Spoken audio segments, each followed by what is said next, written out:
So for today, I will be introducing our speaker. So good afternoon. Let me introduce myself first for those who don't know me yet.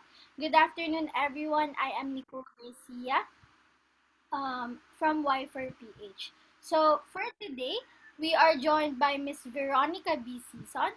And Miss Veronica B. Sison is currently taking her MA History at the University of the Philippines, Diliman, and works as a resident researcher for the local government unit of Binalonan. Her research interests are global history, colonial history, and the Cold War, from which she participates as an overseas research assistant for the Reconceptualizing the Cold War Oral Archive project of the National University of Singapore.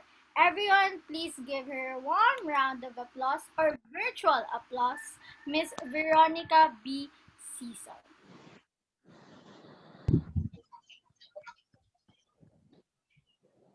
Hello, thank you, Miss Nicole. Hello, everyone. Good afternoon po. We'll share my screen now.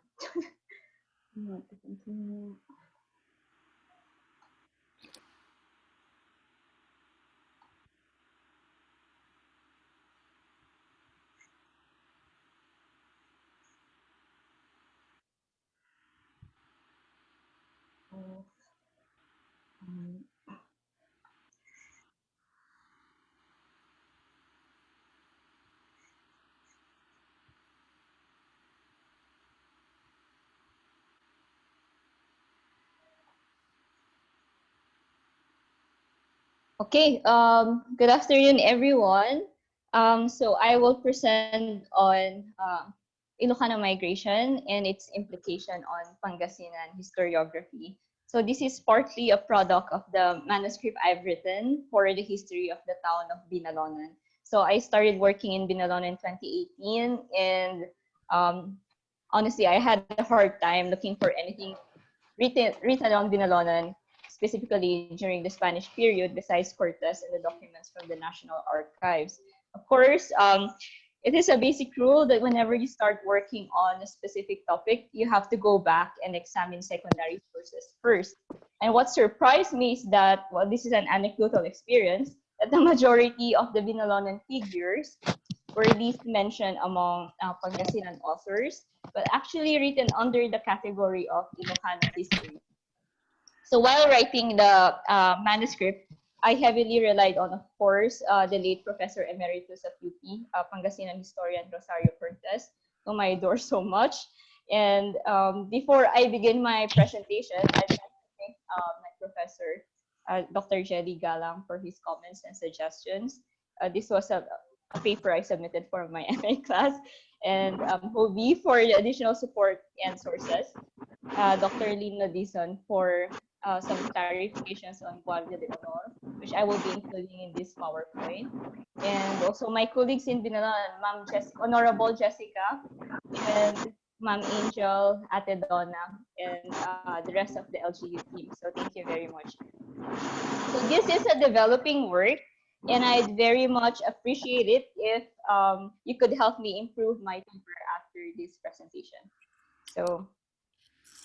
So my PowerPoint, my presentation is divided into three parts. First, I will discuss a brief overview of the cause and effect of Ilocano out-migration from the works of the different authors and scholars who have worked on this topic, such as Marshall McLennan, Henry Lewis, Sunhili, and Peter Sinos. But in this portion, I will only focus on the classic work of McLennan, which is the Central Luzon, published in 1985. So following that, I will discuss the implication of the Ilocano arrival here in Pangasinan and situated in the changing political, social, and economic transformation of the province after the Polaris Revolt in the late 18th and early 19th century. So the arrival of Ilocanos resulted in the drastic reconceptualization of the provincial population increase and decrease, the province geographical jurisdiction, and then the petition of the new towns. So here I will use the case of Binalonan as a pioneering Ilocano settlement to expound the nature of these contentions. And then lastly, I will attempt to examine the implication of this contention and negotiation in the reproduction of Pangasinan historiography in terms of the 1896 to 1899 documentation of the Philippine Revolution and its counterpart, its local counterpart in Pangasinan, and the controversies surrounding the Guardia de Honor during the advent of the Philippine-American War, or before it, the Spanish Revolution. Sorry, the Philippine Revolution. On the third slide, we all know that the historic Ilocano exodus was prompted by the different factors. Dito pala, I will discuss first kung ano yung reason kung bakit pumunta dito sa Pangasinan yung ibang mga Ilocanos. So, one of the scholars who painfully documented the routes and the nature of Ilocano migration and their point of destination was Marshall McLennan. So McLennan, in his Central Luzon Plain, published in 1980, coined the process of migration in terms of push and pull factors. So on the pull factors, meaning what drove the helpless Ilocanos to migrate out of their lands are the following. There were several factors such as overpopulation in the province of Ilocos, environmental deterioration, socio-economic dislocation, economic deterioration due to the disappearance of agricultural surplus for export, diminishing farm size, annual tribute placed in the shoulder of Ilocano peasants, which a similar case during the Polaris Revolt in Pangasinan, the imposition of the government monopoly on Basi, which resulted in the Basi Revolt, and the imposition of forced labor in church constructions. So in his work, McLennan cited Benito regarding outlining the impact of the church construction of Santa Maria. I guess everyone is familiar with this one. That while it features a very notable colonial architecture, it was actually built at the expense of the native Ilocano peasants who suffered from the imposition of the Polo y Servicio. So according to McLennan, the Ilocano migrants who evaded this cruel imposition of Polo y Servicio did migrate out of Ilocos, and some of them went to the southern part of Pangasinan, which is now the present-day Paniki, Camiling, Herona, and others went westward in the western part of Nueva Ecija.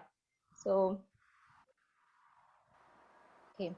And lastly, Ilocos had experienced drastic, continuous, and sporadic rebellions like the Almazan Revolt, the Sarat Revolt, Basi, etc., which were eventually suppressed, so migration became the last resort of these Ilocano peasants. So sa kabilang banda,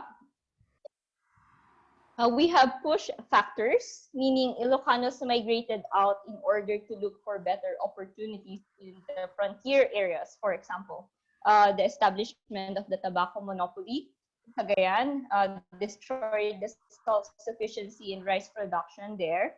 And these attracted Ilocanos to move to Cagayan to market their surplus of rice. And we also have sparse settlements in the frontiers, which attracted. And in the late 19th century and 20th century, the practice of homesteading became so widespread, road building and abundance of land in western and eastern Pangasinan and northern Tarlac, previously southern Pangasinan, also attracted these migrants to establish pockets of settlements. So here's the sample paintings I took from the National Museum exhibit of the Esteban Villanueva's Basi Revolt. You can see the brutal execution of the so-called insurgents or Ilocano rebels, or we could just call them the unsung heroes of the Basi Revolt. So here we have men and women being decapitated, and they were put inside yung head nila. They were put inside the cage. They were hung. Some of them were displayed in the church. Makikita nyo, there was a similar pattern din with the Polaris Revolt. So this is another example.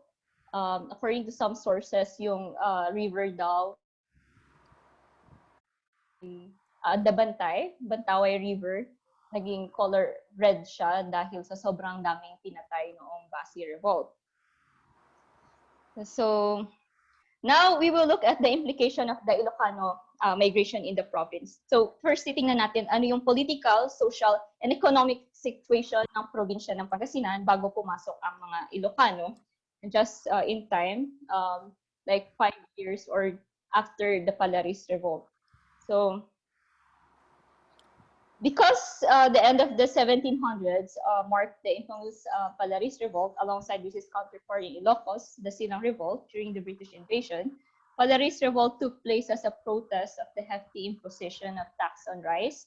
When the revolt was suppressed, his hometown Binalonan was named San Carlos, and many of them were executed, their bodies cut into pieces and exhibited to serve as a warning and strike fear upon the people, the better, to quench any future uprising. So here, the left picture is the example letter from Simon de Ano to the Royal Majesty reporting about the Polaris Rebellion.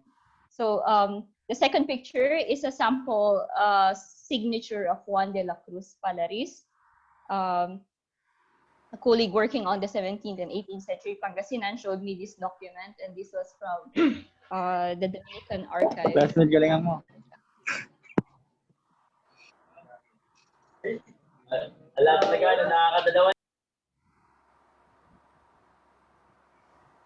So the Polaris Revolt almost wiped out Pangasinan population within the 40 years mark. Had it not because of the Ilocano migrants, population will not recover exponentially.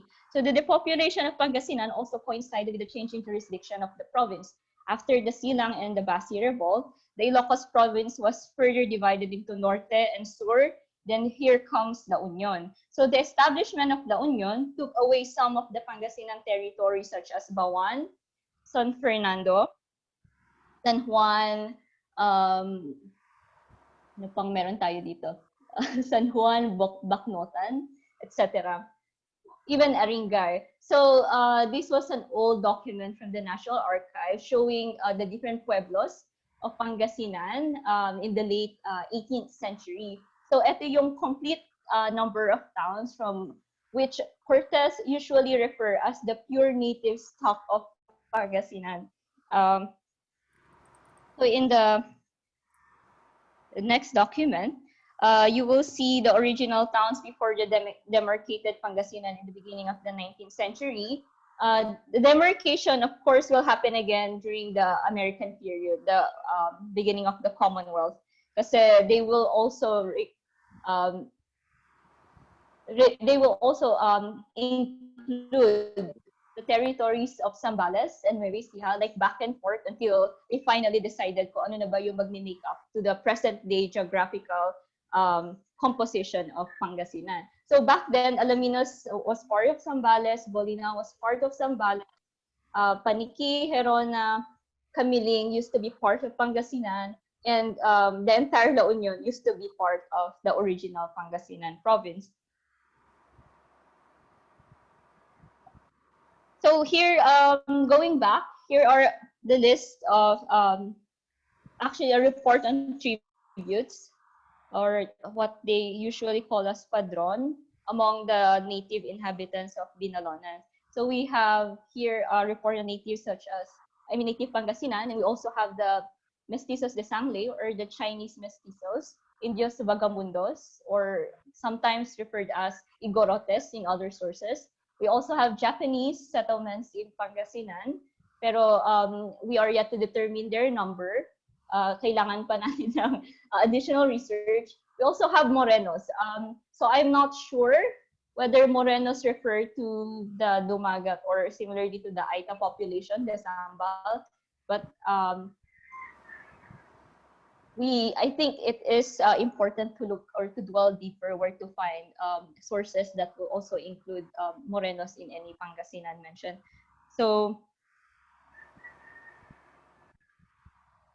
by looking at this, we will get the whole picture of what was Pangasinan before, kumbaga, before the advent or before the start of the 19th century. So here we have the table of Cortes. showing the progress and the depreciation of the Pangasinan population from the 16th to 19th century. So take note of the year 1766.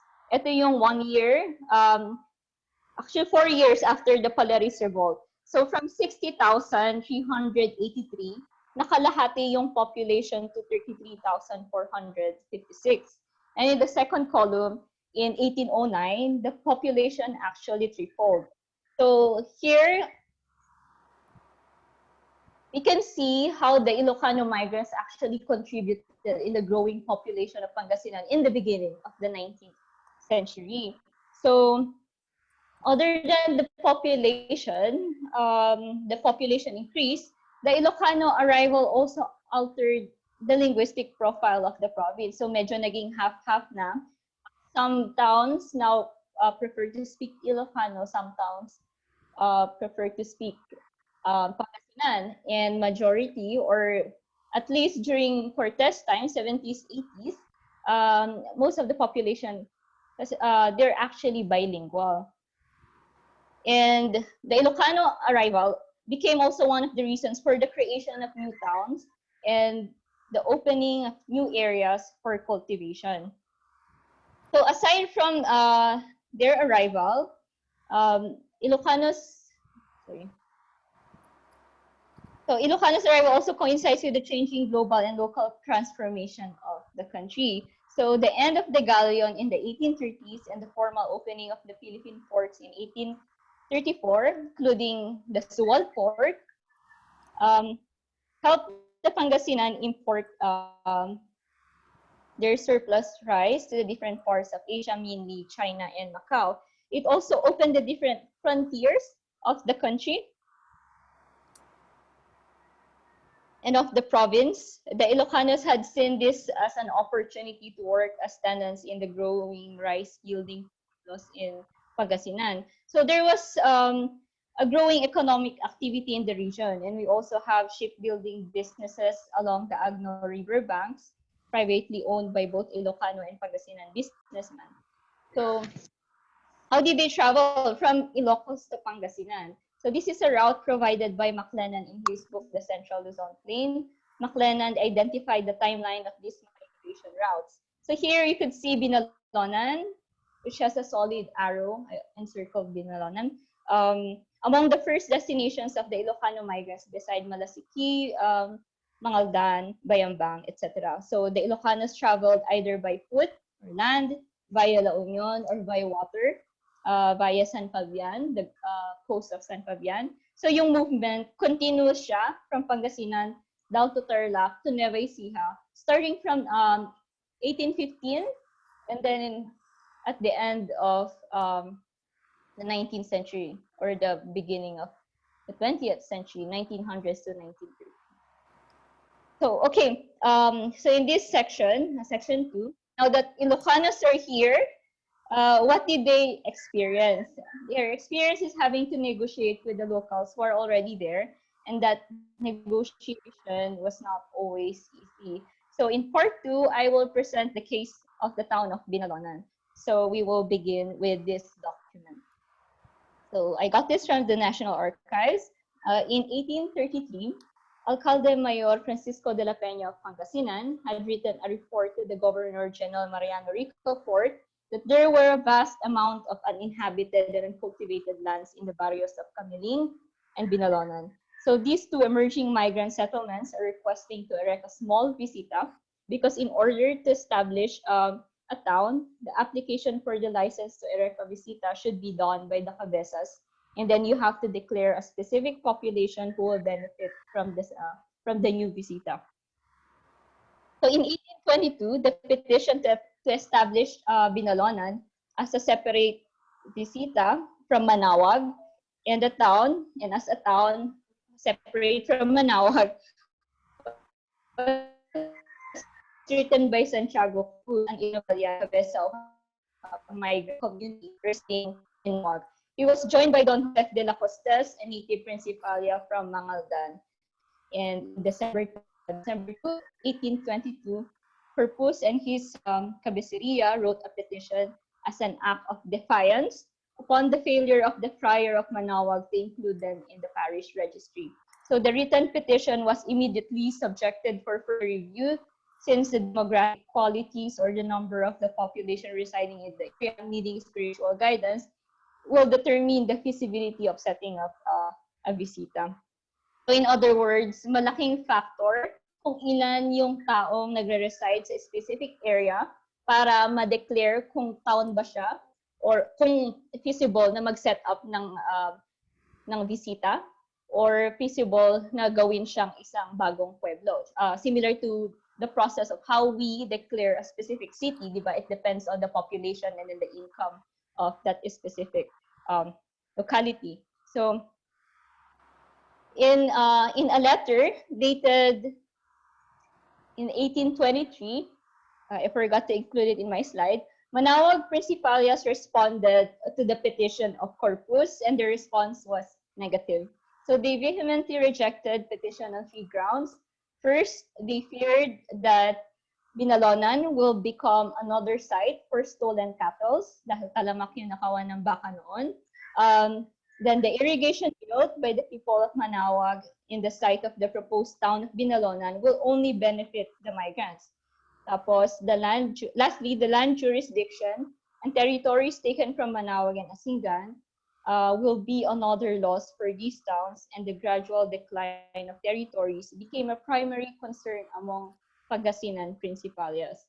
So even Cortes noted that the hostility towards the migrants from the north was quote-unquote palpable. So this conflict was rooted from the conflict of resources over irrigation and public lands. Since the town of Binalonan will be taken out from the territory of 2 towns, Manaoag and Asingan, the Principalias from Asingan was also consulted. So the town of Asingan also responded with the same admonition. The verdict stated that the land obtained from Asingan should not be for the benefit of the outsiders. And the opposition of Asingan further solidified the claim of Manaoag Principalias, which resulted in the dismissal of the claim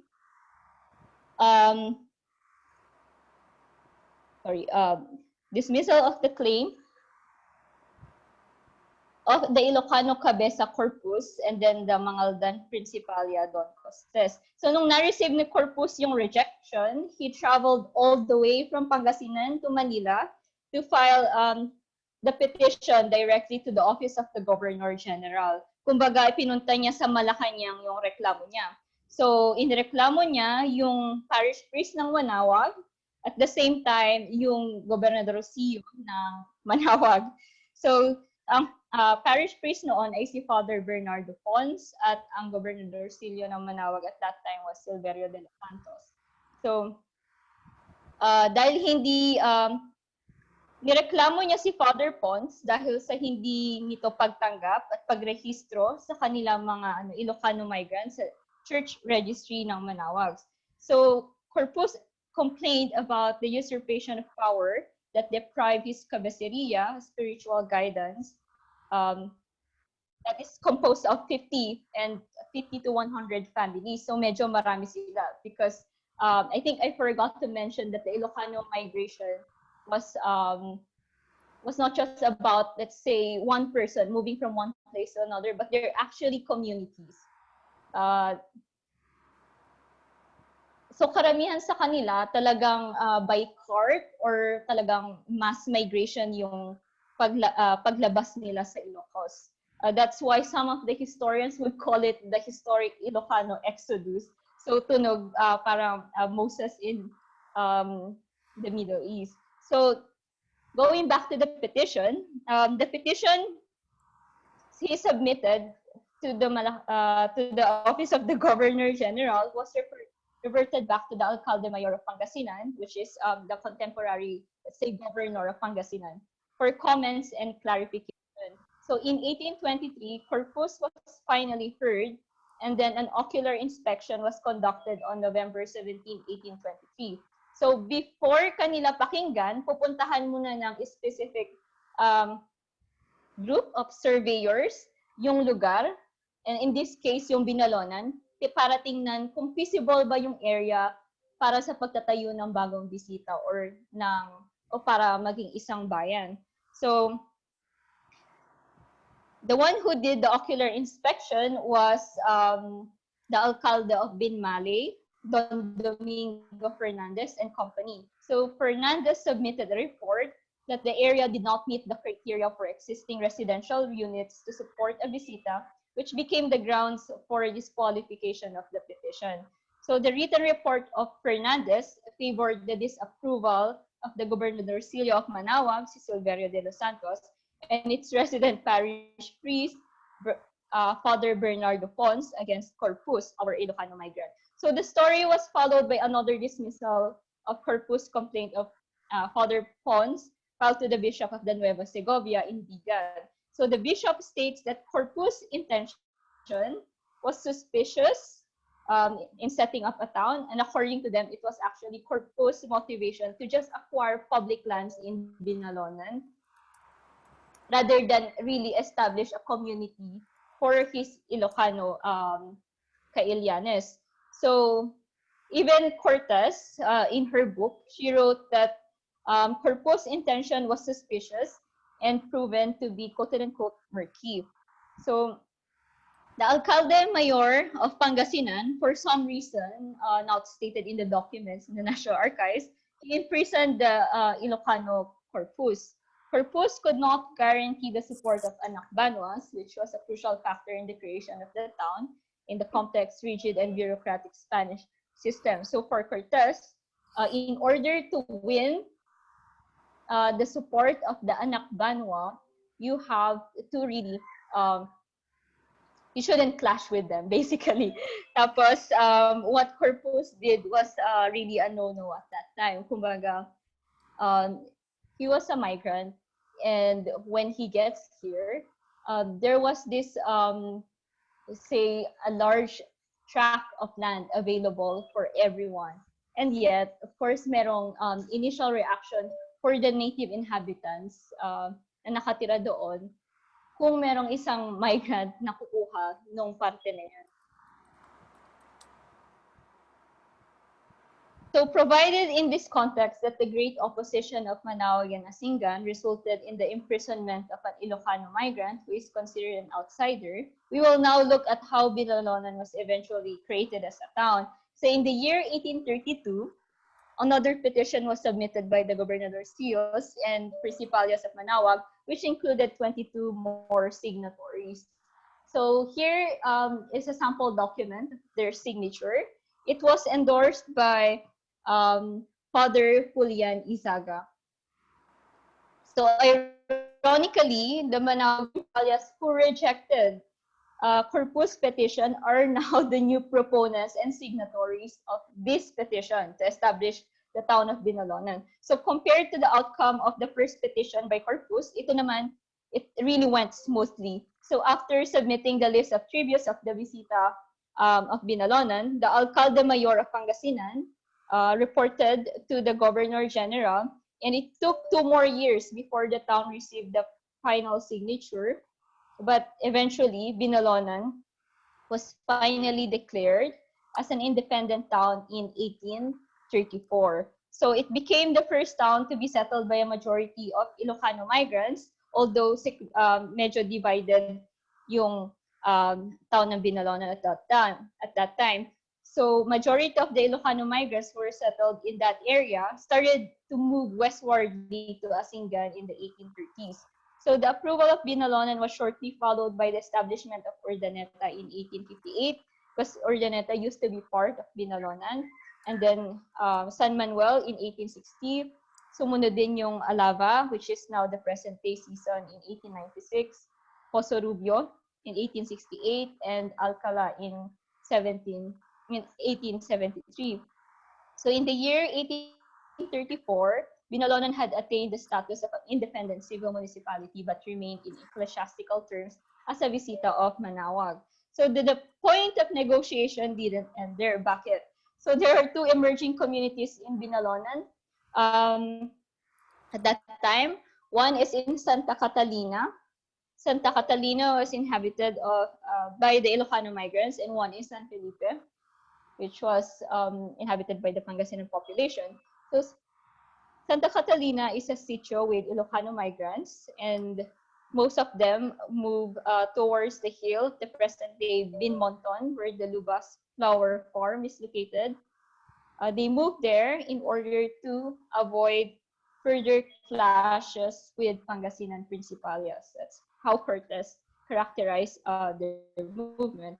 So having learned the consequences of the first petition, they had to set up their own visita with a considerable amount of trees, especially in Santa Catalina. Pero the establishment of a new visita caused a problem since the new town of Binalonan will have to set up a new church. So they need enough number of tributes to support and sustain the establishment of a new church. Meanwhile, the Visita of San Felipe, an adjacent community inhabited by Pangasinan Principalias, also filed for a new petition requesting for a new chapel. So now we have two separate chapels, the Santa Catalina and then San Felipe. And according to a Dominican friar Gonzalez in his Labor Evangelica, the said competing claims between the Pangasinan natives of San Felipe and Ilocanos Santa Catalina made the newly designated Binalonan friar Ramon Fernandez travel to Manila on his horseback to resolve the dispute. So the verdict resulted in the creation of a new cabecera. The new church will be built in neither Santa Catalina nor San Felipe, but in a new site 10 kilometers east of Manaoag in the name of the Church of Santo Niño, or Holy Child, to honor its mother parish, Our Lady of Manaoag. So Binalonan was not the only town that hosted Ilocano migrants. And according to Cortes, Mga Tarem and Aguilar had been the destination of these Ilocano migrants in the western part of the province. However, Binalonan was the first town to emerge from such conflict. And in the latter part of the 19th century, the competition of power and resources between the Ilocano and Pangasinan also took place in the town of Santa Maria. So aside from politics, the power held by the anacbanuas of the central and western areas continuously influenced the Pangasinan cultural and literary scene. While the Ilocanos have now populated the eastern Pangasinan, finding its role in the larger picture of the province history became more elusive. This blurring category of the Ilocanos' role in Pangasinan history can be best observed in the case of the 1896 to 1899 Pangasinan Revolution. So we're now in the part 3. So in the part 1, as we said, we have explained why Ilocanos were there. And in part 2, well, they're coming here and how they got here, that it wasn't easy to negotiate with the locals. And then now in this part 3, this is how I assess them. I look at the historiography of how the Pangasinan authors have written about the conflict. And then I will show later in the presentation how the point of contention that had happened in Binalonan actually continued in the reproduction of Pangasinan historiography. Well, in terms of the blurring category of migrants in the literature of the revolution. So popular works about the 1898 revolution in the province were taken from the works of Rosario Cortes, 1801 to 1900, Felix Maramba's biographical sketch of his late father, General Daniel Maramba, his lifetime. We also have Restituto Basa's Pangasinan and the Philippine Revolution, 1896 to 1899, published in the Recent Revolution, Philippine Archipelago in Arms, edited by Dr. Churchill in, I think it's Samuel Kitan. And then you also have Felipe Quintos at the left side. So as you can see, the majority of these works were consulted from the first-hand account of a Sambaleño general, C. Felipe Quintos, who published his memoir Breves Relatos de la Revolución en Filipinas, otherwise known as CP Awalay. I don't know how to pronounce the next words. So Revolution Filipina. So the sources mentioned here shared a common trait. So the authors were from the central and the western part of the province, except for Quintos, who married a native Alaminos and settled there until his death.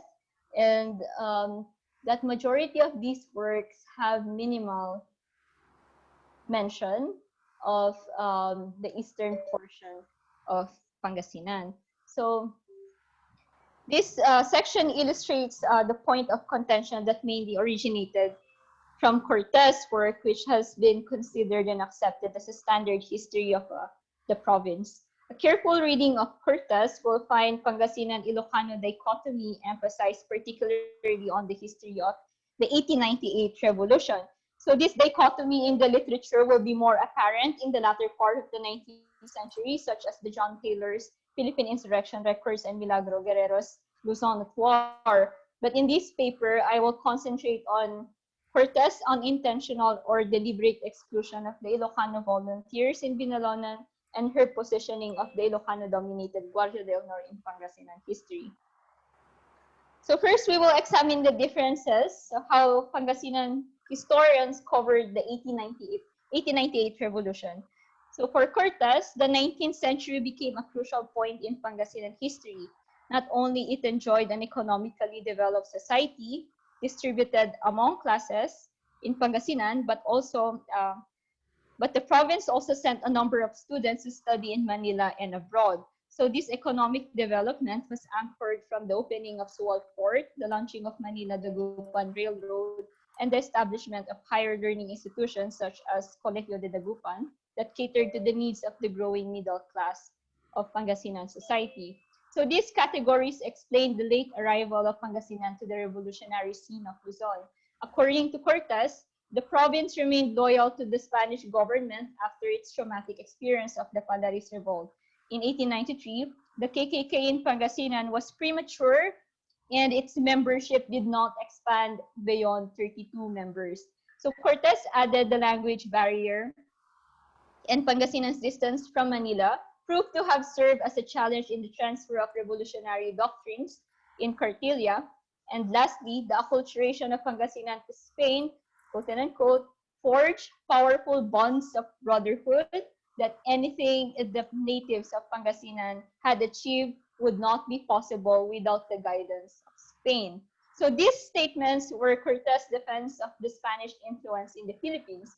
Given the prevailing historiography during her time, let's say in the 70s or 80s, that painted the Spanish period as dark years of the Philippine history, her praise of Spain was attributed from the intricacies of the Spanish bureaucracy and how the natives found themselves as experts in navigating and utilizing the Roman law for their own ambitions. So unlike nationalist historians Teodoro Agoncillo and Renato Constantino, who dedicated much of their works on documenting the 1896 revolution, Cortes, writing for Pangasinan history, opted to write it under the category of towards the end of the Spanish regime, the last decade of Spanish rule, 1888 to 1898, meaning Cortes rendered equal treatment of the legacy of the Spanish influence in the province more than um, she created this table in her book. If you have a copy of her book, the second volume, yung color black, you can see at the table of contents, um, compared to the different national historians, si Cortes, medyo maliit na portion lang yung dinedicate niya during the 1896 to 1898 revolution in Pangasinan. So, but she emphasized that Pangasinan, compared to other provinces, had a different local reality during the revolution. While on her discussion of the revolutionary ferment in Pangasinan, a certain personality became the center of her narrative. The rise and triumph of whom Cortes referred as the pure native stock of the town of Santa Barbara, Daniel Maramba. In the absence of a strong KKK presence in Pangasinan, Cortes wrote, the introduction of the KKK to Pangasinan would therefore have to come from Pangasinan natives who had been exposed to it in Manila. This role was filled by Daniel Maramba, whose life was representative of the young men of his class and age. So almost 20 years after Cortes' short documentation of the 1898 revolution, it was expanded by another author, another Pangasinan historian from Dagupan, Restituto Basa. So without directly citing or contending Cortes, Basa in his Pangasinan and the Philippine Revolution restructured the sequence and impact of the revolutionary movement in the province. So he highlighted the role of the opening of the Manila-Dagupan Railway transport system, which was responsible for the spread of revolutionary ideas from Manila to Pangasinan. Its executive engineer, Crisostomo Villamil, according to Basa, was among the first Pangasinense to become a Mason and later a Katipunero, and therefore it wasn't Maramba. So Basa clarified as well that the Katipunan members in the different parts of Pangasinan had secretly spread as early as 1892, while there was another figure who helped spread the KKK membership in the Eastern Pangasinan in the name of Juan Quesada, an migrant in Dagupan. So, although with an intention to present a Pangasinan heroic figure, Cortes, on the one hand, failed to give the same attention to General Vicente de Prado, General Sison, General Juan Galvan, and more importantly, the role of Ilocano migrants like Juan Quesada in establishing the KKK in Pangasinan. On the other hand, si Basa naman, he puts Daniel Maramba on equal footing with other KKK generals under Francisco Macabulos. So another point of contention can be observed on Cortes was her limited scope of the revolutionary ferment in the province. Cortes stated that the revolutionary movement in Manila did not directly affect the province, except some minor disturbances in the central Pangasinan, namely the town of Santa Barbara and San Carlos. So she wrote on the 3rd of December 1896, martial law was extended to the province of Bataan and Zambales, but Pangasinan was still not among the areas declared to be in the state of war. The local elections were declared suspended in those 10 provinces, then under martial law. But in Pangasinan, it was business as usual. The local officials were chosen on New Year's Day of 1897, and the results reported to Manila. And then meanwhile, we have Basa who wrote a different sequence of events contradicting Cortes with the revolutionary scene that was happening in the eastern part of the province. So Basa wrote, a band of Katipuneros swooped down on Tayug on October 3, 1896 to arrest the Spanish curate of the town. The padre was able to escape by lowering himself from the convent by means of tied panuelos or paño. This was the very first Katipunan action in Pangasinan. The next account I came across claimed that the Katipuneros of Eastern Pangasinan, at the start of the revolution, burned the Rosales Catholic Church. So, taken from Quinto's documentation of the 1898 revolution, Basa briefly mentioned there were a number of Ilocanos who played a significant part during the revolution in the Pangasinan in the case of the controversial pro-prior organization, the Guardia de Honor. So we all know Guardia de Honor from Pedro Calosa's Tayug uprising, but the organization was actually more interesting. I mean, it could be dated back to the revolutionary period. So the pro-prior organization Guardia de Honor, according to Maramba, its headquarters used to be in Cabaruan Hills in Urdaneta. So we also have voluntarios locales in Pangasinan. Kumbaga, they were the local volunteers who are ready to defend the Spanish authority. And most of them gathered in Binalonan to defend the Spanish authority in Pangasinan.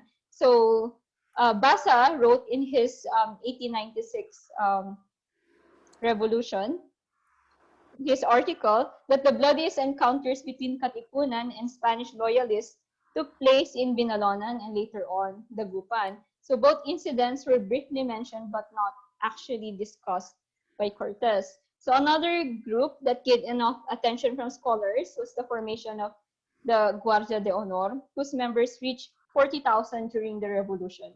Imagine 40,000. The Guardia de Honor was popularized as a peasant movement with a millenarian background when the Tayug uprising broke in 1931.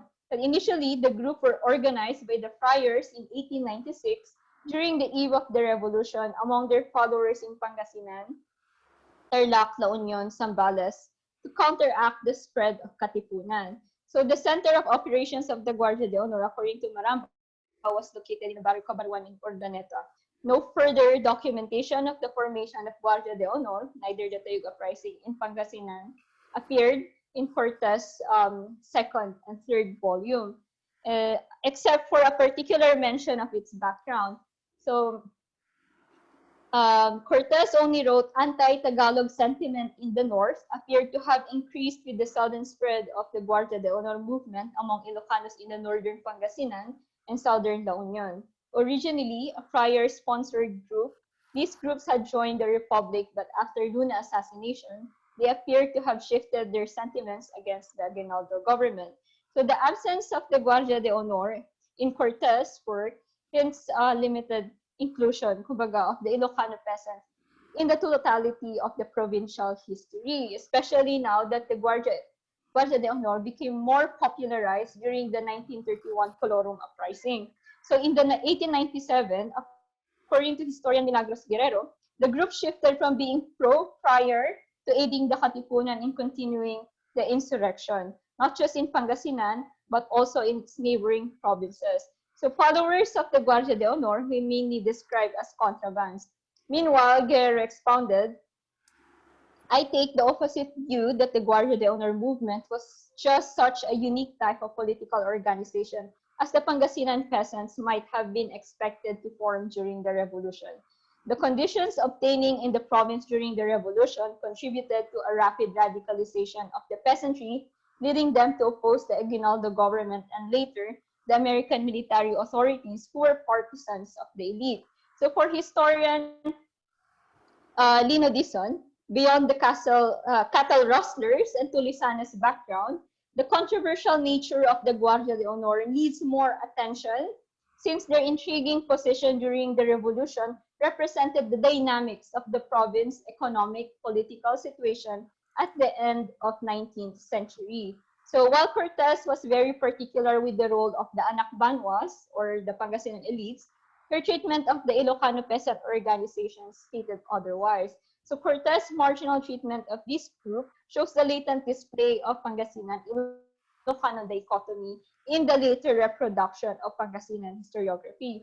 So beyond the ethnic dynamics, the class stature or background of the voluntarios locales and the Guardia de Honor provide a new insight on the discussion of Pangasinan historiography. By rendering equal importance to these groups, it explains how certain groups responded to the different socioeconomic and political conditions brought by the continuous interaction of the country and the province with the external trade that would later result in a rapid development and also conflict in the province, a conflict that had its own local reality. So in the early 2000s, the change of approach in historiography was promptly suggested by Pangasinan scholars pushing for a center dedicated for Pangasinan studies. Erwin Fernandez argued that in order to study the complex evolution of Pangasinan society, we must examine its continuous interaction with their kins, such as Ilocanos, Zambales, and foreign traders. Aware of the gatekeeping that prevailed in Pangasinan historiography, Erwin succinctly described the contemporary trajectory of the proposed Pangasinan studies during his time. So he added, with regard to this last point, Pangasinan studies as an ethnic and area studies includes studies in the ethnicity and culture of other peoples who have migrated to Pangasinan, like the Ilocanos. It would be relevant and provocative to define the limits and meanings of Pangasinan identity, not just on a linguistic basis. Pangasinan, as an ethnic identifier, usually connotes a person who speaks Pangasinan or someone who shares the culture. By expanding its meaning to include people who had lived and resided in the place, PNS would accommodate other cultures and peoples to its area of research. Therefore, when one speaks of Pangasinan literature in English, one can cite F. Shonil Hosen, or I will add Carlos Bulosan, although Ilocanos can also cite him under Ilocano literature in English too. So one can also speak Pangasinan literature in Iloco and therefore make the trailblazer Juan Hidalgo their own. In short, Pangasiнаnes should not be limited to ethnicity, but must also include geographic considerations, such as the result of migrations. A corollary to this is the PNS, beyond the confines of ethnic or area studies, would aim to understand the diaspora of Pangasinan people outside the province and country as the reality of globalization today impinges on Pangasinan identity and culture as it has in the past. So in the discussion of Pangasinan historiography, I have already described some of the patterns. People who are Pangasinan and who write about Pangasinan history tend to focus on the central and western part of the province. The Ilocanos who write about Ilocanos in Pangasinan tend to write them under Ilocano history in the case of Sixto Orosa in the Tino Brigade. And we also have Carlos Bulosan, who will always tell his readers that he's from Pangasinan, but he is proud Ilocano. And we also have Shonil Jose, who have a very strong affinity to his Ilocano identity, yet he grew up in Rosales. So in reviewing the prevailing Pangasinan historiography, sometimes we can deduce that both Ilocanos and Pangasinan see their histories as separate even if geographically they are in the same space. So yun lamang po. Thank you. Maraming salamat po, ma'am, sa very engaging and very interesting na topic. So, before we proceed to the Q&A, may I just request for everyone to answer the evaluation survey. In order to get your e-certificates, please see the link that I sent in the Zoom chat box. So, tinyurl.com/Y4PH Tawir Talks 2 Webinar 2 Evals. The deadline is today, 5 p.m. Just so you can receive your e-certificates. Thank you very much. Please take note of the link. I also sent it in the Zoom chat box. Moving forward, may we also invite you to our next webinar series on October 24, 2020. Same time, 2 p.m. to 4 p.m. It's focused on the tale of a forgotten hero, Pedro Calosa, and the 1931 Tayug Colorum Uprising, which will be presented by our very own Kevin Conrad A. Ibasco from Y4PH and currently taking BA History in the Polytechnic University of the Philippines. With that said, may I request or may I invite Mr. Kevin Conrad A. Ibasco to assist me in the Q&A?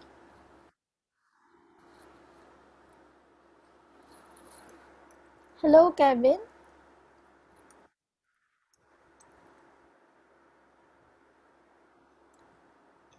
Hello, hello Ate Nicole. Hello, Kevin. Nicole. Ayan. So, okay, so before siguro, no, please drop your questions doon sa ating Zoom chat box. Pero before that, siguro, tanungin muna kita, Kevin, ano naman yung mga napulot mo doon sa ating discussion? What struck you the most habang naghihintay pa tayo ng more questions sa ating Zoom chat box? Yes, okay. As a history major po, as a big history student din, and I was struck po doon sa naging pagtalakay sa Ilocano migration ng mga Ilocano sa ating probinsya ng Pangasinan. And upon the presentation, upon observing how Ma'am Veronica presents, napakarami niyang na kalap na historical sources. Ang mahalaga is primary and ayun yung pinaka helpful when it comes to dealing with historical narratives. And I've also find out na hindi lang kapag sinabing ikaw ay isang Pangasinense, hindi lang dapat ito ay tumutukoy sa iyong ethnicity, pagkus nakasandig din ito sa mga naganap na migrations sa ating kasaysayan. And we should look back sa ating nakaraan para malaman and kung ano yung dapat nating gawin to avoid discriminations po ng instances of discriminations ng mga original Pangasinan speaking people to the Ilocanos. And with that, thank you so much po Ma'am Veronica with your presentation, and we are hoping po na mabasa po yung magagawa ninyong paper soon. Ayan. Thank you, Kevin. Very interesting nga yung nabanggit mo na yung in terms of the discrimination. For me, Yes. what struck me the most during the discussion, yung inclusivity noong nabanggit nga ni Ma'am Veronica na more inclusive yung naging Opo. meaning niya. Not limiting to people who speak Pangasinan or who live in Yes. Pangasinan. Mm-mm. Very much. So, thank you for that. So, the Mas- floor, yes po. go ahead, Kevin. Mas na-highlight pa po doon kung sino tayo. What is our identity bilang mga Pangasinenses. And yes, it is not only limited to the original speaking Pangasinanes, but of course sa mga cultural minorities din na nakatira sa ating probinsya. And that's how Pangasinan keeps on molding its people through the identity. Ayun po.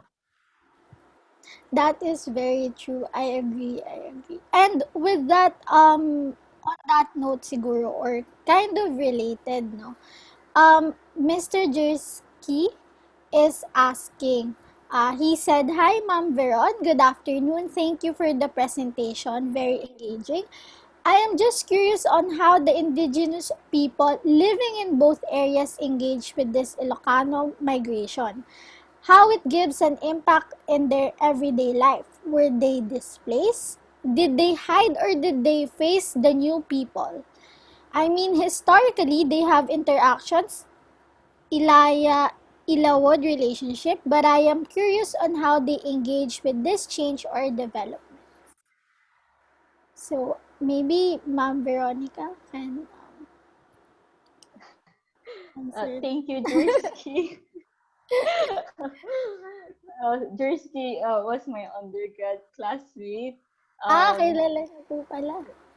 Yeah, so he was also we're history majors back then. Hindi ko na alam, nag-MA history ka din ba, Jersey? Anyways, thank you, Jersey, for your question.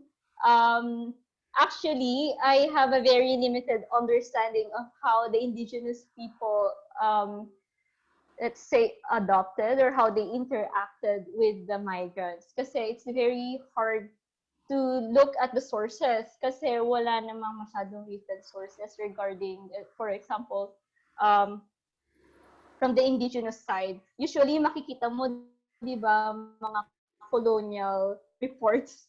So, kami mismo sometimes nagbe-base. Although, di ba, may oral history accounts naman that you can scrutinize or analyze, examine. But I think with regards to the sources, very limited. But I guess in the case of Pangasinan, madalas na pag-uusapan natin yung case ng Bolinao and then the Santiago Islands because Bolinao used to have their own language and their own culture, which is still related, but it has its own, let's say, unique features compared to Pangasinan, Sambals, or Ilocanos.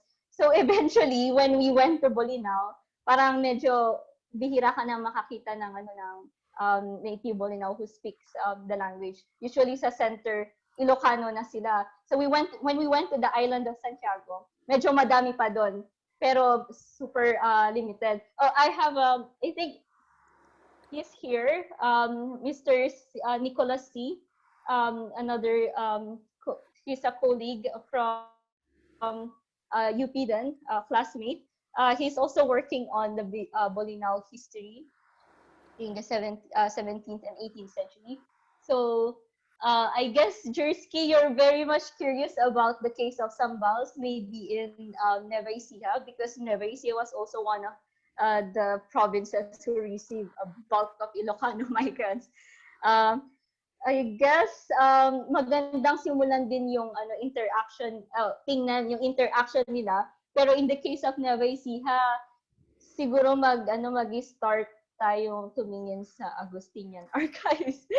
Kasi unlike Pangasinan, which is very Dominican, sa Nueva Ecija mukhang mas applicable yung interaction ng migrants and then the local population back then, which are the indigenous peoples, I guess Sambals, and also the Aitas. Sa mga secondary sources na nabasa ko, usually nadi-displace talaga yung mga indigenous people. Some of them pupunta sila pabalik dun sa uplands. Tapos minsan they try not to communicate with the lowlanders kasi nga minsan the Ilocanos would later play significant role in aiding even the colonial authorities. So yun, it depends. May additional question ka ba, Jersky? PM mo lang ako. Thank you. Thank you, ma'am, for answering that question. So, please drop your questions na lang naman po sa ating Zoom chat box. Kevin, nandyan ka pa ba?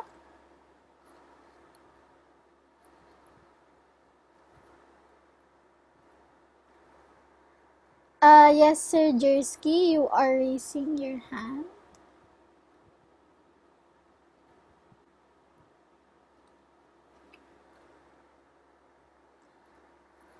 Wait lang. Ayan, hello, I'm back. You are back. So, anything to add dun sa sinabi ni ma'am?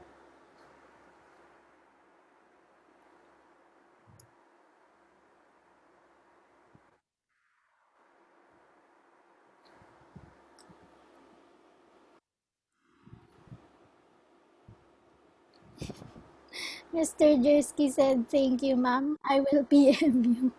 Galing. Mr. Alec Heradilla is asking, thank you for the informative discussion, Miss Veronica. I would like to ask if the continuous cohabitation of the Ilocano and Pangasinan peoples in Pangasinan province have produced histories that are from a common or combined perspective vis-a-vis the other lowland inhabitants of North Central Luzon.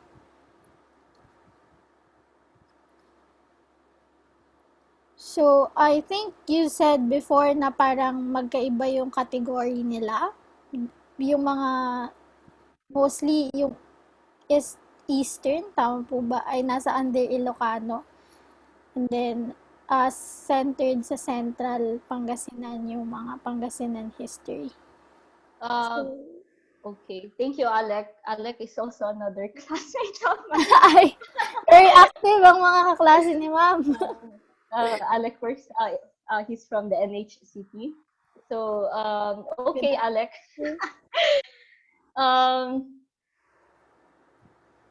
I guess I haven't, I guess Erwin is already a product of the Ilocano and Pangasinan perspective type of historiography. Kasi in other provinces, let's say for example, Pangasinan medyo advanced na siya when it comes to the production of its local history. I haven't encountered yet, let's say, a concise history of other provinces who have received Ilocano migrants, for example, Nueva Ecija, Zambales. Pero if you could forward me some of those books, then I'll be happy to read them and examine whether, whether the Ilocanos were able to actually integrate in their historiographies as well. Pero in this case kasi, ang literature mainly on Ilocano migrations focused on their exodus to Pangasinan, Cagayan, to I guess minimal articles in Zambales, pero mga ano pa yon, late 60s, 70s. Tapos mas emphasize niyo yung migration kasi nila to Hawaii. So madaming sources in the University of Hawaii, and of course they also have their own Ilocano Center there by Dr. Agkawili and his anakis, si Dean. But anyways, wala pa ako masyado nakikitang combined perspective other than Erwin. Tapos, on the part naman, kung may similarities on this historiography from other provinces, si Henry Lewis, then kasi he wrote about the case of Ilocano migrants in Cagayan. Tapos, he specifically noted how the Ibanags and other indigenous people there were displaced and had also formed this some sort of animosity against the Ilocano migrants. Kasi nga, Ilocano migrants have this stereotypical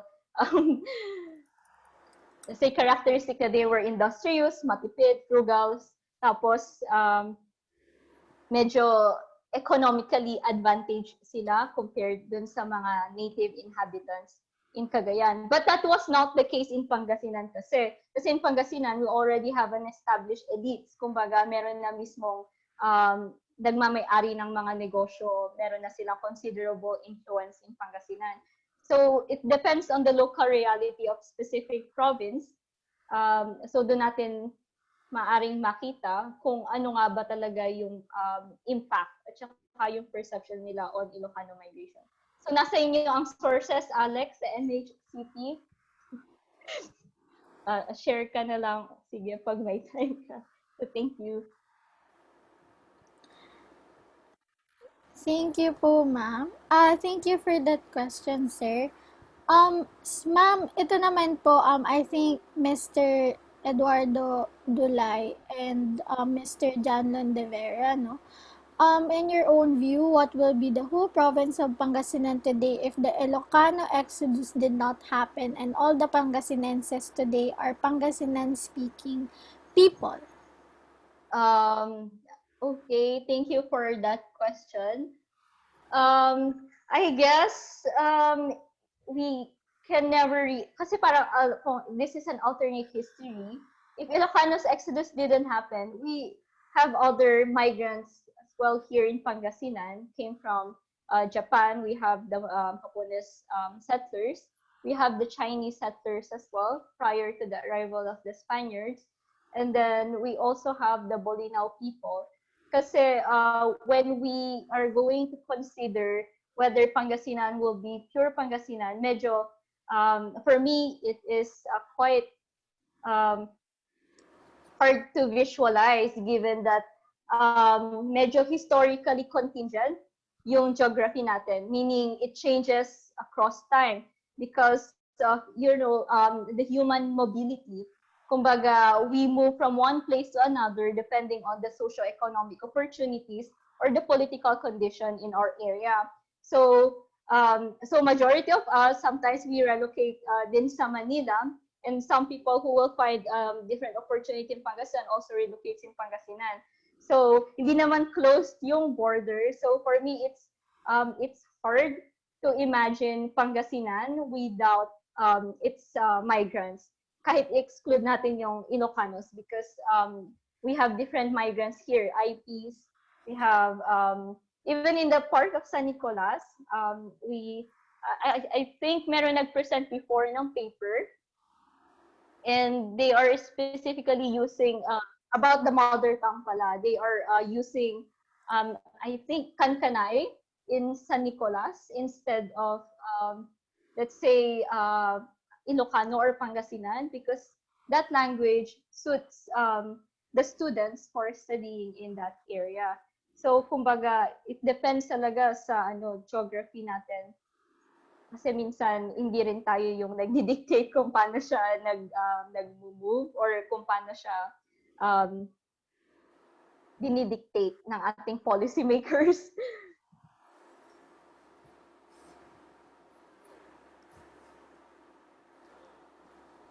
Hello, ma'am. Hello po. Ayun po. So, I think hopefully na-answer po ang ating question. May I request everyone to refrain from annotating in the slides, please? Thank you very much. So, yes, Kevin, hello. Are you there?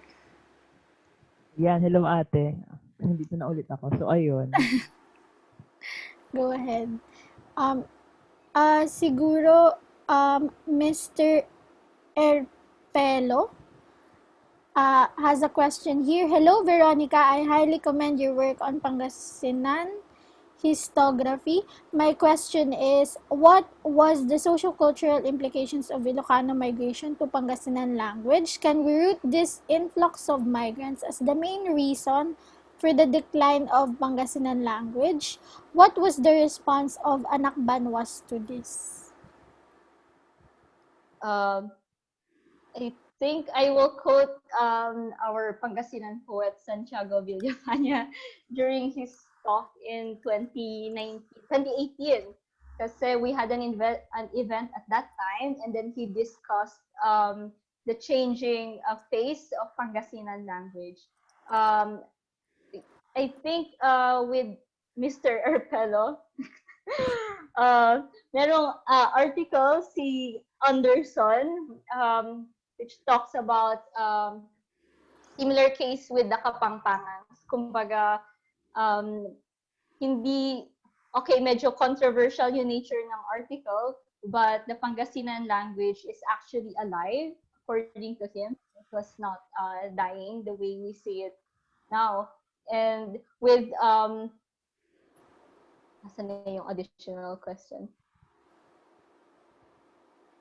I guess si Youth for Pangasinan Heritage is gearing towards that, the promotion of language and history. So, I guess isang malaking opportunity ito para sabihin din na we can embrace Pangasinan language and other languages as well, so long as it fits someone's let's say personality or meron mang opportunity. Wait lang, balikan ko lang yung question ni Mr. Erpelo. So what was the social-cultural implications of Ilocano migration to Pangasinan language? Of course, na-alter yung linguistic profile of the province.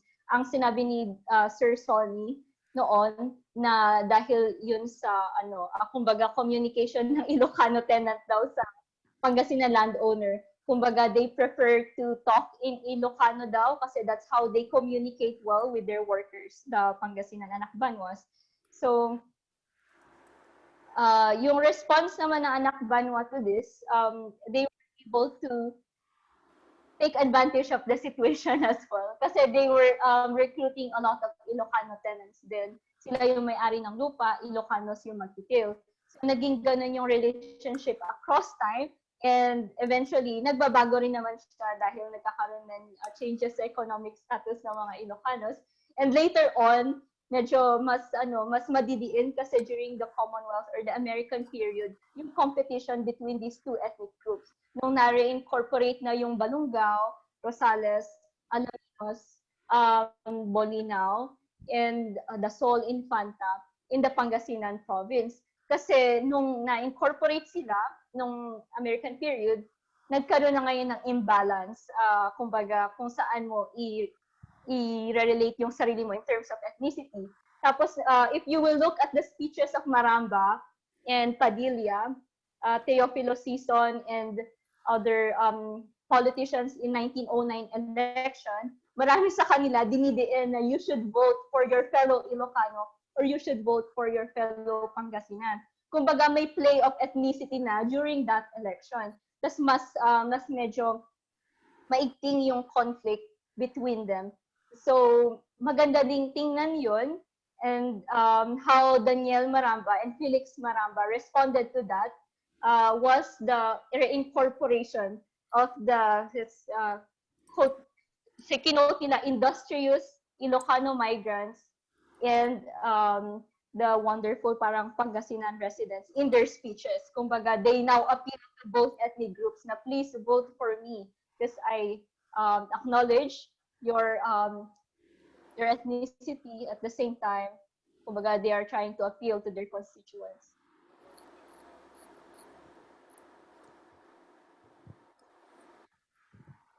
Kevin, I think you have something to add.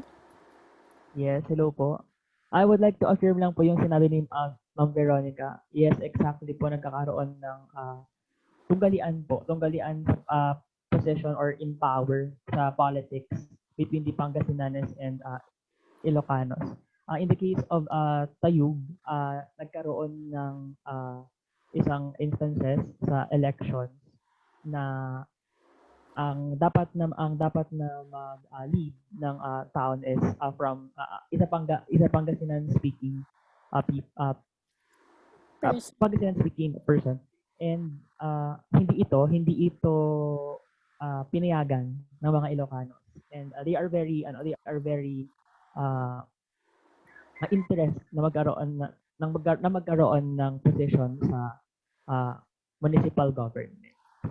Ayun. And until now, there are some instances pa rin ng hindi pagkakaintindihan ng dalawa.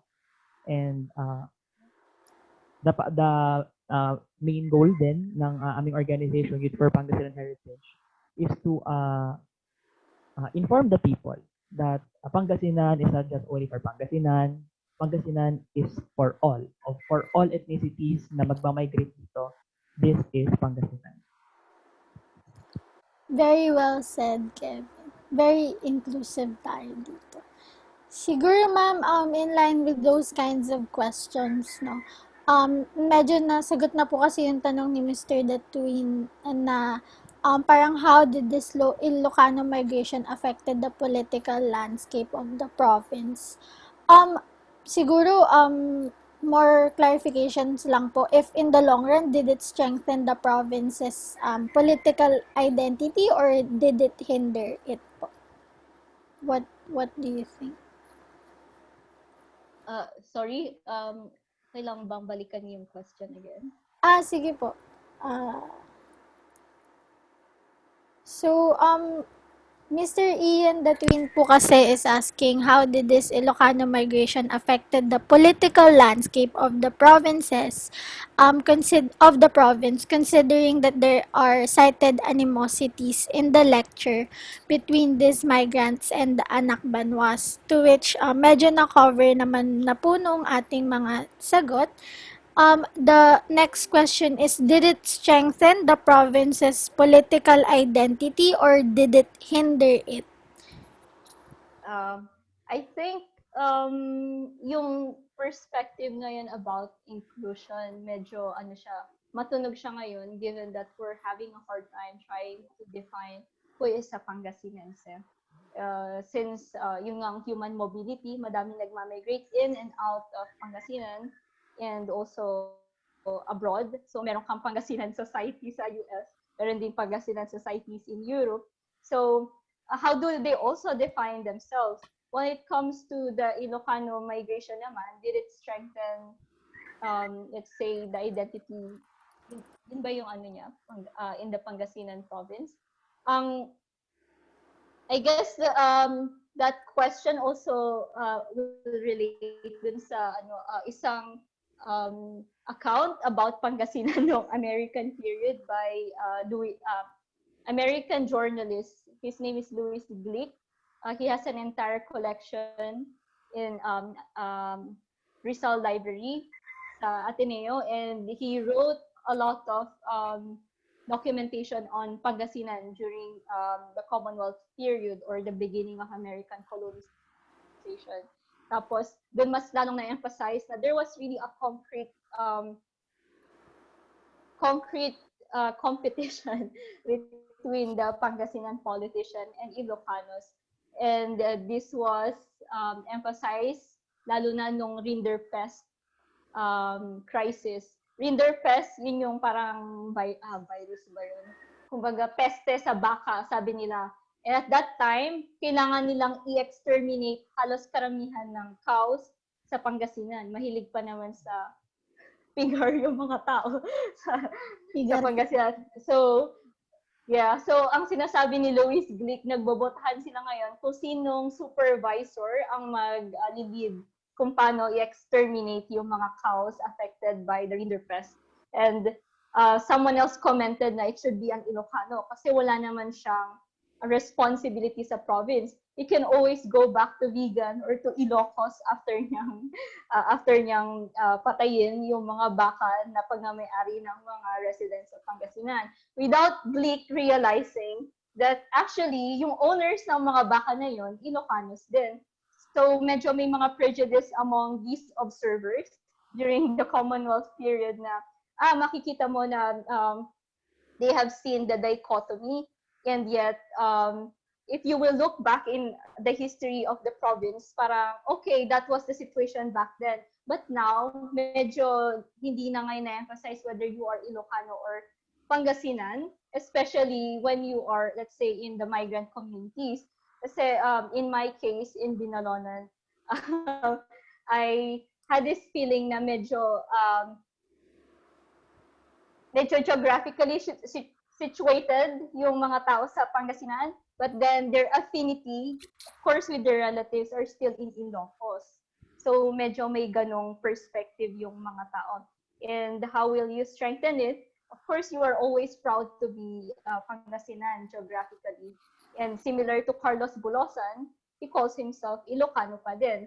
Kumbaga, nire-recognize niya yung both side niya, and how the Lingayen actually also influenced Carlos Bulosan's experiences as he was growing up in this province. So, yun yung mga example. Pero we can also look at the other sources presented or mga sources na meron available in our libraries. Kumbaga, ipopromote ko na din po yung Dagupan Library. Yung Filipiniana collection nila, it's very rich with sources on Pangasinan history. Tapos yung Villasis Library din po. Thank you, ma'am. Hello? Sorry, medyo nang-cut off ako.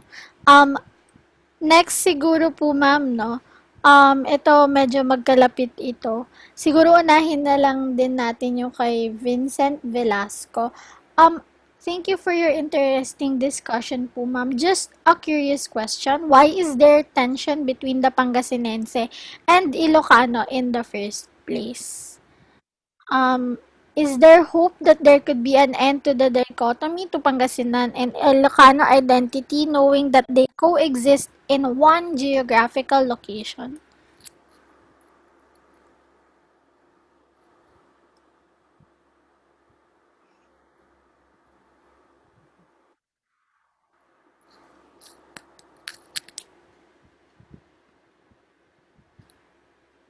Thank you, Mr. Velasco. The tension happened because of not just because they were Pangasinense and Ilocano, but because it was a very difficult time during the 18th and 19th century. So resources were really scarce to the point na, of course, even with your family members, mag-aaway-away kayo when it comes to public lands. So, nagkataon lang siguro there were a lot of, let's say, Ilocano migrants who happened to do the homesteading and, of course, trying to integrate themselves with a territory that was already dominated by the Pangasinense. And the Pangasinense themselves were also affected by the changing local and global transformation at that time. So the Philippines had just opened its Philippine ports to the world, open na tayo for global trade. So madaming opportunities, and it was just a matter of how you participate in those trade, at saka yung how do you take advantage of the rapid development in the 19th century. So yung continuing conflict nila in the American period, kumbaga naging adopted culture na lang din siya. So I don't know how it manifested in the 60s, 70s, aside from historiography. But of course, there is, we could end to this, why Youth for Pangasinan Heritage had been advocating for the inclusion of the different ethnicities. Pangasinan as part of a very collective history of the province. Even the Pangasinan studies, the previous conference, they emphasized that they welcome all contributions in Hokkien, the Chinese community in Pangasinan. They also welcome, let's say, the Cordilleran contribution in Pangasinan history, the Bolinao identity, and even Ilocano. So I guess it's already happening. It's just a matter of, let's say, ipakalat natin yung balita na there is actually that the Pangasinan term in general is historically contingent. It changes across time because who actually defines it? Its residents and its people, the people who reside geographically in this area and people who have migrated to other places and they still call themselves Pangasinan. And similar to those people who are in the US, they're very proud Pangasinan. Sabi nila, I'm from Binmale, or even they didn't grow up in Pangasinan. They'll still say na, my grandparents were from Pangasinan. They're very proud of it. So parang, how do we reconcile it? Madami ang institusyon na nag-e-effort na ipakalap yung work na meron tayo ngayon sa Pangasinan. So, yun po. Thank you, ma'am. So, in connection to that, sa having as an identity or an established identity, Mr. Dean Nara from Y4PH, no? Thank you for the very informative talk. Although the essence of Pangasinanness was well put, we cannot really deny the fact that there's still a divide between Pangasinan and Ilocano speakers. I believe that history should be utilized to harmonize these two tongues. I just want to hear an opinion-based answer coming from a perspective of a historian. Do you think Pangasinan or Pangasinense will soon have a concrete definition in a sense of having single identity, since Pangasinan history is heavily grounded on a separate history of Pangasinan and history of Ilocano or Ilocano history?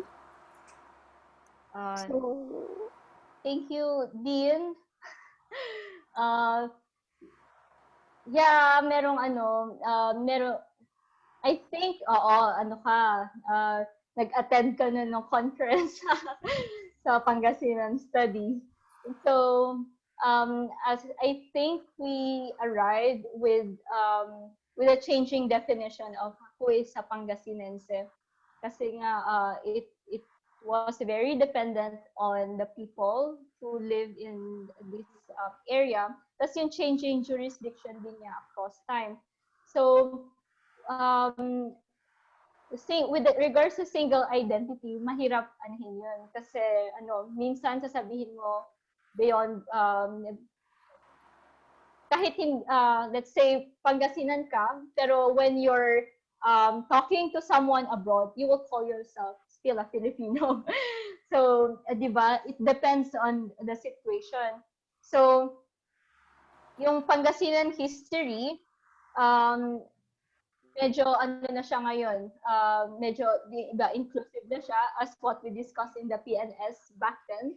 And it's just waiting for contributors like you to actually write about these two languages, Ilocano and then Pangasinan, or you can integrate the influences of these two, let's say, cultures together. Kasi we're all interrelated naman. Even Pangasinan has its very deep connection with Kapampangan culture as well. So kumbaga, it's just waiting for scholars or for cultural workers, for historians like you to produce more works para mas lalong makita ng public na it's actually how we should see Pangasinan historiography in this period. Thank you, ma'am. If we look at the chat, Mr. Glenn Mark B. Arguesa asked,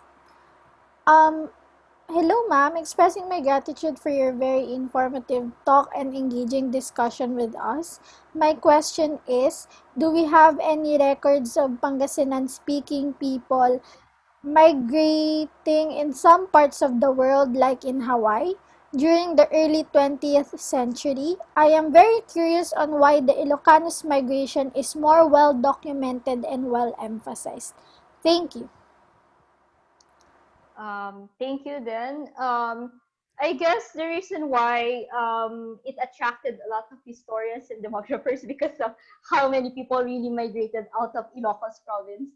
Kumbaga, hindi siya yung isa-isa lang. Talagang hundreds of thousands of Ilocanos were really moving outside.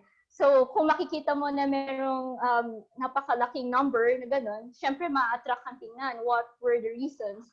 And I guess that what attracted McLennan, Peter Sinos, and Henry Lewis to look at the case of the Ilocanos. And we didn't stop there kasi even Ilocanos who moved to Pangasinan also went to other places abroad, especially in the US and then in the Hawaiian plantations. And yes, in the US archives, napakarami nilang sources about Pangasinan people and Pangasinan workers. Especially, let's say, the labor union leaders in the name of Larry Itliong, who led the Delano uprising. It was the biggest great uprising in the US. Pero natabunan siya ni Cesar Chavez, although it was Itliong who actually invited Cesar Chavez to do this strike, the largest strike in the US history, where they actually froze the entire economy of the US by stating their rights and then asking the state to protect them kasi sobrang cheap source of labor kasi ang Pilipinas at that time, kumbaga similar to nowadays, babayaran ka ng konti and then they will take advantage of your hard work. Kasi noon yung social and economic condition ng Pilipinas, medyo mahirap kumita ng pera. Similar to what we are experiencing now, madami nagpupunta abroad. And majority of them, kasi kapag nasa ibang bansa ka na, mag-recruit ka naman ng mga kasama mo sa Pilipinas. And that's what usually happen in the Philippines. Ang pinaka na-recruit nila were Ilocanos in Pangasinan, and then Visayan people to go to the Hawaiian plantations. So some of those who went to the Hawaiian plantations also went to the US kasi medyo pwede ka nang mag-sail ng barko to California, to Alaska, to Washington. So, yun sobrang daming sources. It depends kung anong scope ng state sa US yung gusto mong pag-aralan. Pero mainly sa California kasi nandun karamihan ng mga Filipino. And then, andun yung Center for Labor History na tumatalakay sa mga Pangasinan workers and Ilocano workers who migrated there. Also sa Alaska din. So, yun, highlight ko lang din yung experiences ni Bulosan sa book niyang America's in the Heart. Dami niya nabanggit doon ng mga kasamahan niya. Although Manong ang tawag natin sa kanila, madami ang taga-Lingayen, madami ang taga-Binalonan, marami taga-Binmaling, San Nicolas. Si Larry Itliong, he was from San Nicolas, at siya ang leader ng Delano uprising. Thank you, ma'am. Siguro last two questions tayo, no? So, with regards to Mr. Ian the twins question, maybe since this is in the presentation, Mr. Kevin Ibasco can expound.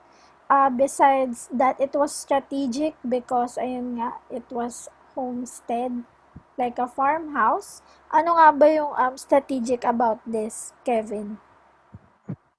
Hello, since nabanggit din po ni Ma'am Veronica kanina na nagkaroon ng mga hostilities sa Ilocos provinces noong period ng history na yon.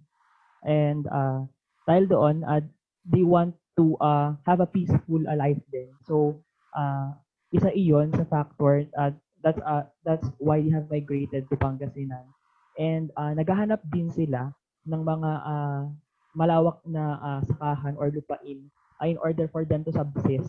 Kasi nga, alam naman natin na ang mga Ilocanos in culture, they are very industrious. They are more into farming.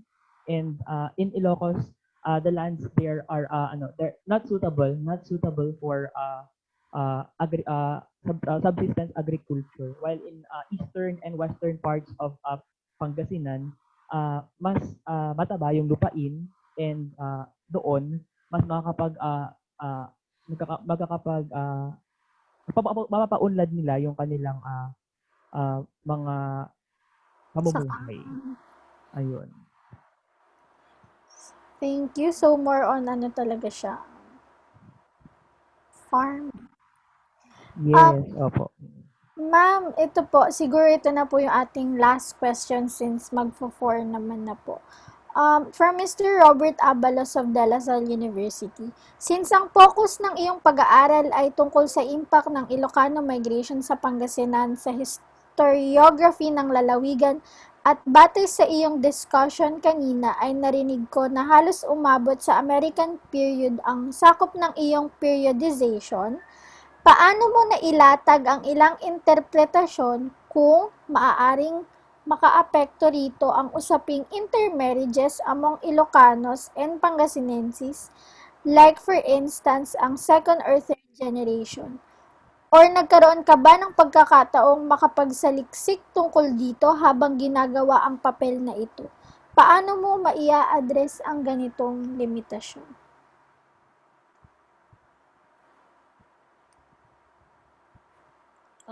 Hello, thank you. Okay. Hello, thank you po sa question. Yeah, that's actually a limitation of my study because I did not dwell on the, let's say, the development of, let's say, the reproduction of, this perspective among the second and third generation. Kasi even me, I'm a product of the intermarriage of Pangasinan and Ilocano family. So, the way I see it, ang product naging Tagalog ako. So, this sort of study, medyo, I think, na-encounter ako isang article regarding this, but yeah, someone also pointed out that medyo nagbo-blur yung categories pag nasa second or third generation. Pero depende sa mga na-meet. Ito, this is just an anecdotal experience based sa mga taong na-meet ko here in Pangasinan, who were products of intermarriage from Ilocano to Pangasinan. Kung saan sila nagre-reside na place, mismo yun yung na-adopt nilang culture. For example, meron akong friend din, people here in Binalonan, meron silang parents na Pangasinan sila, pero yung tatay nila, ay yung mother nila Pangasinan, tatay nila Ilocano. Tapos nag-aral sila sa isang Ilocano school. Medyo mas nakuha nila yung culture at saka yung language ng Ilocano. Pero I think it's really an interesting way at looking at this development at hindi siya sakop ng study ko. That's the limitation. So how do I address this limitation? Paano nyo po na-i-address? I guess madami may address and then for me, hello. Ma'am, medyo nawawala-wala po kayo. Hello?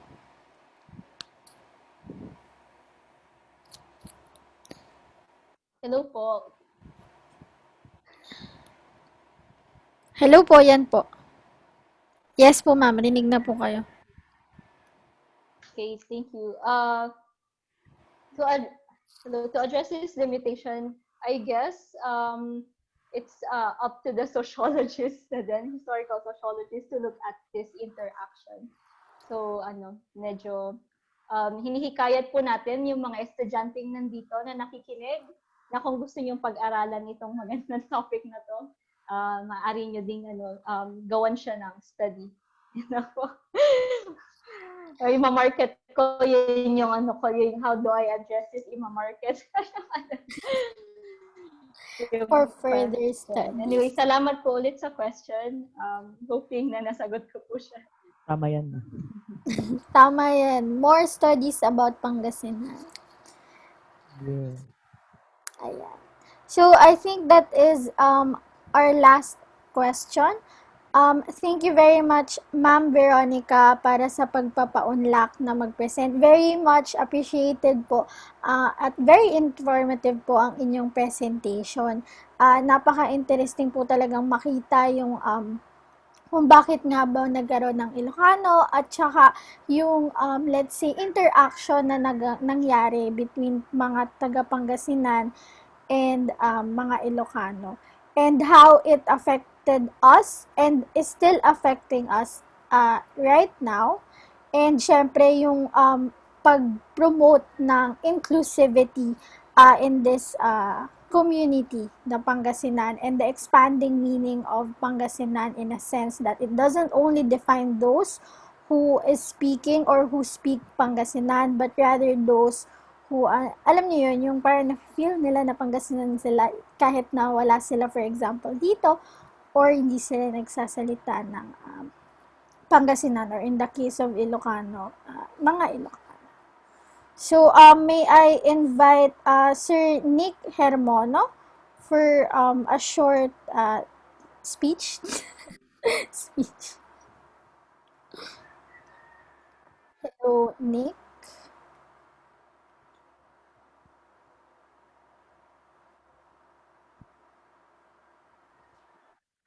Hello? Ayan, narinig ka na, Nick. Hi, okay. First of all, again, Veronica, thank you so much for accepting our invitation. So, siguro just an end note to this webinar. I think one of, or the primary reason why we're doing this webinar is really to show that, as mentioned by Veronica earlier, we believe that, the Ilocanos are really part of the Pangasinan community and society, and played a very significant role in shaping of our history and our culture today.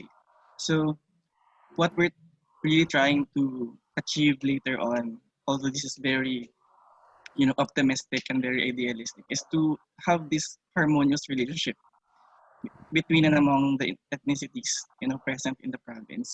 Para lang, di ba, ma-address na yung tension, and it's been there, it's still existing until today. And ayun, bilang mga kabataan, siguro parang it's important na we are aware of this tension para lang din somehow we could address this little by little among ourselves para mas maging sensitive tayo sa isa regardless of what language we speak. So, yun. Thank you again, Veronica, for this presentation. It's very informative. And thank you to all the participants as well. We hope na you learned something. And siguro yun lang, we have to be more sensitive. Yun yung isa sa mga objectives natin sa webinar na to. Thank you so much. Again, thank you so much, everyone. And thank you, Ma'am Veronica. Have a great day, everyone. Thank you din po. Any last speech, ma'am? Thank you very much for inviting me. And I hope that the people, medyo hindi natin nasagot karamihan ng question nila. But if you have, let's say, urgent comments or questions, I will put my email here so we can talk about these unanswered questions. And also, I'd like to thank my gang here who supported me all the way. Ma'am Angel, Ate Jess, sa Ate Donna. Tapos si Hobie din, who's also working on the same topic, documenting the 17th and 18th century Pangasinan. So, medyo mas challenging yung aspect ng kanyang work. And I am really grateful for my classmates who are very supportive as well, to the point of grilling me. Just kidding. Thank you everyone, and people of Pangasinan. So I guess this is the start. Oh, not really the start, but maybe we're in the middle of conversation. I hope that in the future we will continue to work in this topic. And please like and subscribe to their page para mas lalong mapakalat ang news. At the same time, we will produce more works on Pangasinan history at magkakaroon tayo ng mas maraming conversations in the future. Although if you're talking about Pangasinan, Bolinao, or San Nicolas, or the Kankanay side of Pangasinan, it doesn't matter kasi at the end of the day, we will converse based on your identity. We will try to make it as inclusive as possible. So thank you, Youth for Pangasinan Heritage, for the effort of sharing the news. Thank you. Thank you, everyone.